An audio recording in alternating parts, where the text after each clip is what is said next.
जगदीश मुंशी सरकारी अदालत के एक बहुत बड़े वकील हैं। पूरे गांव में वो एक सज्जन पुरुष के रूप में जाने जाते हैं। गांव में सभी उनके पास विचार परामर्श के लिए आते रहते हैं।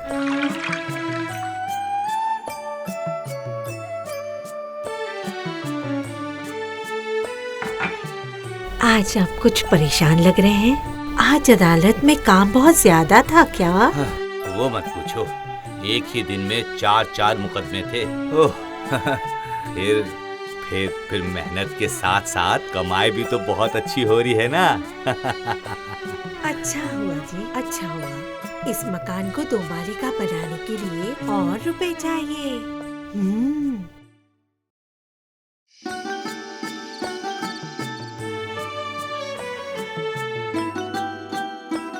चलिए, रात काफी हो गई है, अब खाना खा लीजिए। अब बस थोड़ी देर और। दरअसल कल एक मुकदमा है ना, उसी में लगा हूँ।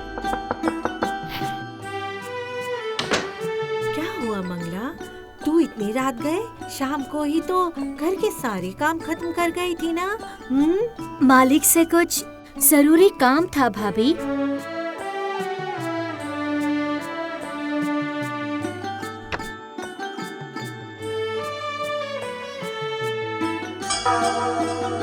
अरे इतने चांदी के सिक्के अपने घर के पीछे वाली जमीन को खोदते समय मिल गए। इतने सिक्के मैं कहाँ रखती, इसीलिए आपके पास रखने के लिए आई हूँ। जब जरूरत पड़ेगी तो 1-2 मांग कर ले जाया करूँगी। बाप रे, पूरी हांडी भरी हुई चांदी के सिक्के। इससे तो हमारा मकान 2 माले का हो जाएगा। लेकिन किस विश्वास पे मेरे पास इतने सारे सिक्के छोड़कर जा रही हो? अगर मैंने बेईमानी कर ली तो? अरे नहीं, आप ये कैसी बात कर रहे हैं? आपसे भला और सज्जन व्यक्ति इस पूरे गांव में दूसरा और कोई है क्या? नहीं बाबूजी, मैं आपकी एक बात नहीं सुनूंगी। मेरी ये अमानत आपको अपने पास रखनी ही होगी।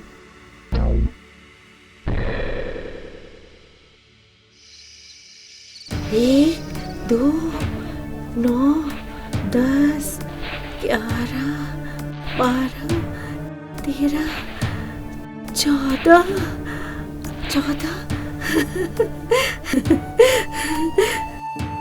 अजय सुनिए, ये तो 1000 से भी ज्यादा चांदी के सिक्के हैं। इसके कितने पैसे मिलेंगे बताइए तो? दूसरे के धन का इतना हिसाब करना सही नहीं है, और ये सिक्के हमारे नहीं हैं। वो जब मांगेगी तब हमें लौटाना पड़ेगा। किसने कहा ये सिक्के मंगला के हैं? किसने कहा? मतलब? मंगला ने जो आपको ये सिक्के रखने दिए हैं, क्या इसका कोई सबूत है? कोई गवाह है? अरे वकील बाबू, जरा अपनी वकीलों वाली बुद्धि इस्तेमाल कीजिए। इसी तरह कुछ समय बीत गया। एक दिन मंगला जगदीश के पास आकर अपने जमा किए सिक्कों से कुछ सिक्के मांगती है। बाबूजी, आज मुझे 10 चांदी के सिक्के चाहिए। मंगला ने जो आपको ये सिक्के रखने दिए हैं, क्या इसका कोई सबूत है? कोई गवाह है? बताओ। चांदी के सिक्के?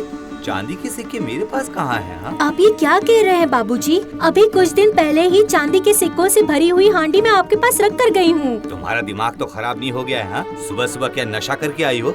ऐसा मत कीजिए बाबूजी, मैंने बहुत विश्वास करके आपके पास। निकल जा, चल मेरे घर से निकल। इसीलिए कहते हैं छोटी सोच।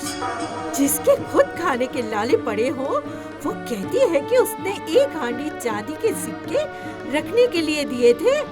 किसके कहने पर मेरे देवता जैसे पति पर लांछन लगाने आई है तू मंगला? निकल जा यहाँ से, दूर हो जा मेरे घर से, चल निकल।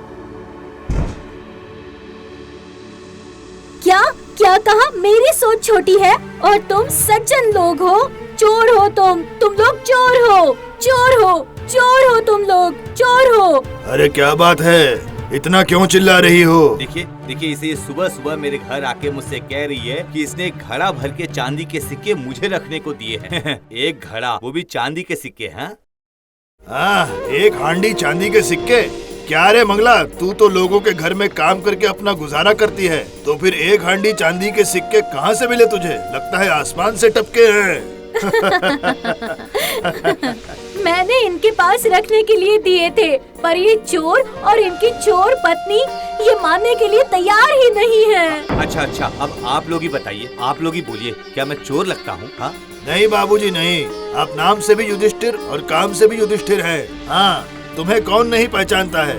तुम्हारे जैसा सज्जन पुरुष पूरी दुनिया में है कहीं? तो फिर अभी के अभी मंगला को यहाँ से भगा दीजिए, वरना मेरे हाथों आज इसका खून हो जाएगा। हाँ, खून हो जाएगा।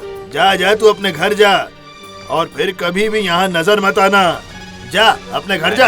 हाँ, जा घर जा। ये अन्याय है, मैं तुम्हें नहीं छोड़ूंगी। तुम दोनों को जिंदा खा जाऊंगी, याद रखना, जिंदा खा जाऊंगी।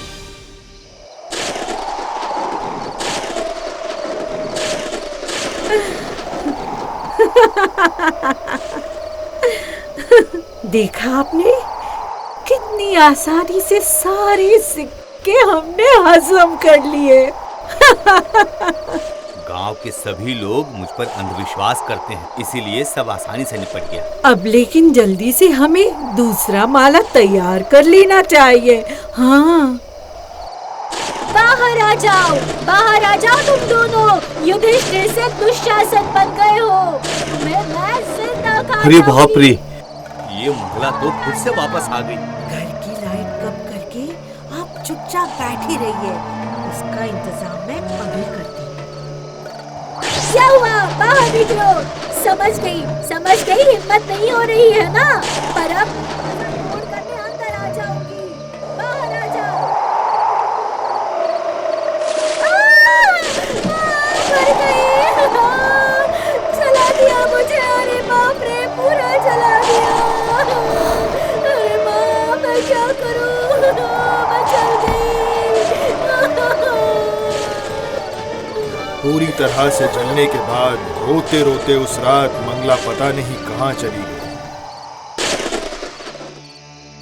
कुछ ही दिनों में युधिष्ठिर ने अपने 2 माले का मकान तैयार कर लिया। क्यों जी, आज पूरी रात जगकर पूजा की तैयारी करती रहोगी क्या? कितनी रात हो गई, कुछ पता भी है?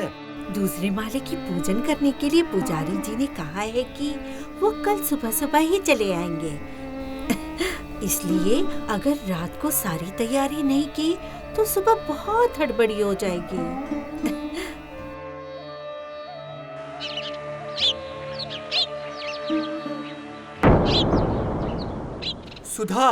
सुधा, जल्दी आओ, देखो ये क्या है।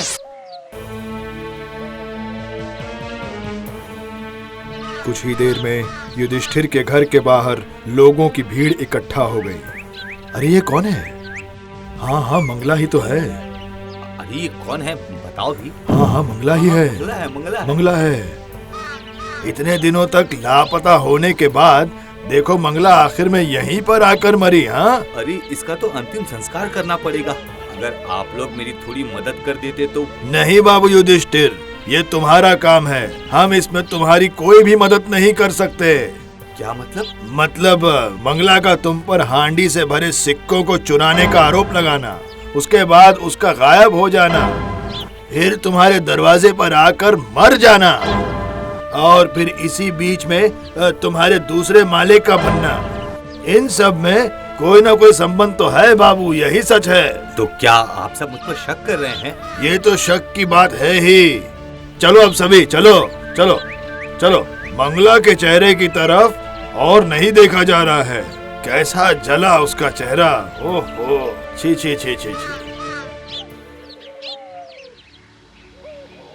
जाइए, एक ठेले का जुगाड़ करके इसे जला कर आ जाइए।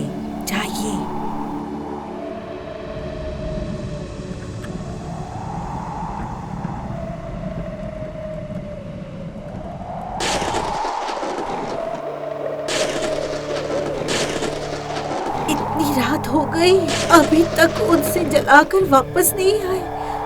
बहुत फिक्र हो रही है मुझे। अभी क्या हुआ?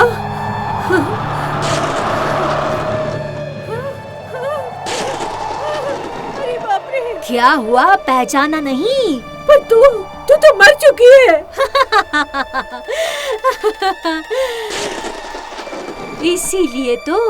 इसीलिए तो मैं प्रेत बनकर लौट आई हूँ।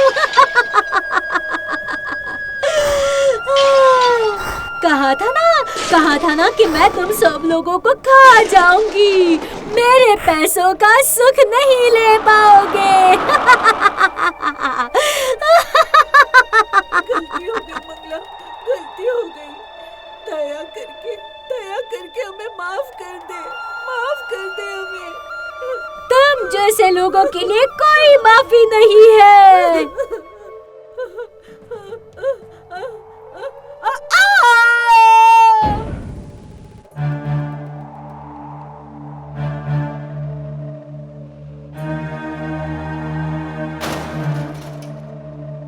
अरे ये क्या, मेरे घर में इतना अंधेरा क्यों है? सुधा,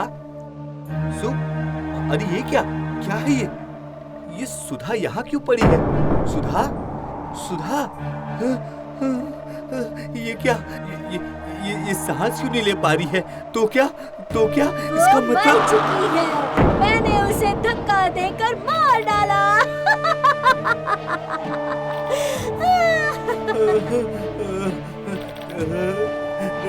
देखो नहीं, मुझे मत मारना मंगला। तुझे तो मैं नहीं मारूंगी, पर जिंदा रहने के बाद भी तुम मरा हुआ ही रहोगे।